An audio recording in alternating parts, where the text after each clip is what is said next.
True Royalty, Playing Robinson Crusoe, My Shadow, and Little White Lily. Part 1 continued. True Royalty. True Royalty and Playing Robinson Crusoe are pleasing stanzas from the Just So stories of Rudyard Kipling, born 1865. There was never a queen like Balkis, from here to the wide world's end. But Balkis talked to a butterfly as you would talk to a friend. There was never a king like Solomon, not since the world began. But Solomon talked to a butterfly, as a man would talk to a man. She was Queen of Sabea, and he was Asia's lord. But both of them talked to butterflies when they took their walks abroad. Rudyard Kipling. Playing Robinson Crusoe. Pussy can sit by the fire and sing, Pussy can climb a tree, or play with a silly old cork and string to amuse herself, not me. But I like Binky, my dog, because he knows how to behave. So Binky's the same as the first friend was, and I am the man in the cave. Pussy will play Man Friday till it's time to wet her paw, and make her walk on the window-sill, for the footprint Crusoe saw. Then she fluffles her tail and mews, and scratches and won't attend.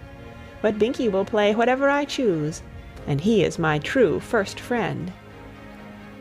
Pussy will rub my knees with her head, pretending she loves me hard. But the very minute I go to my bed, Pussy runs out in the yard. And there she stays till the morning light, so I know it is only pretend. But Binky, he snores at my feet all night, and he is my firstest friend. Rudyard Kipling. My Shadow.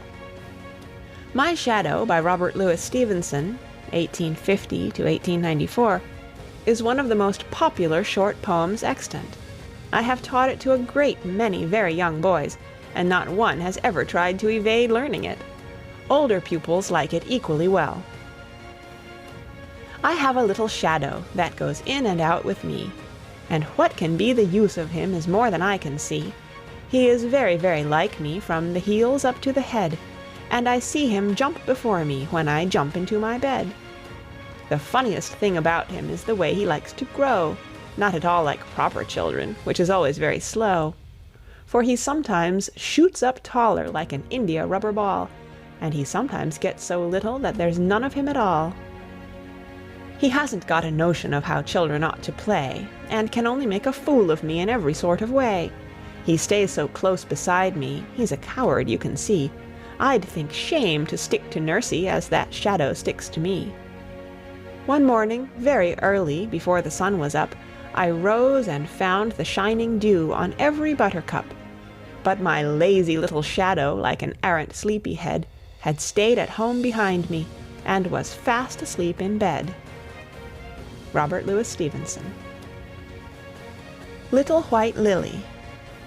This poem, by George MacDonald, born 1828, finds a place in this volume because, as a child, I loved it.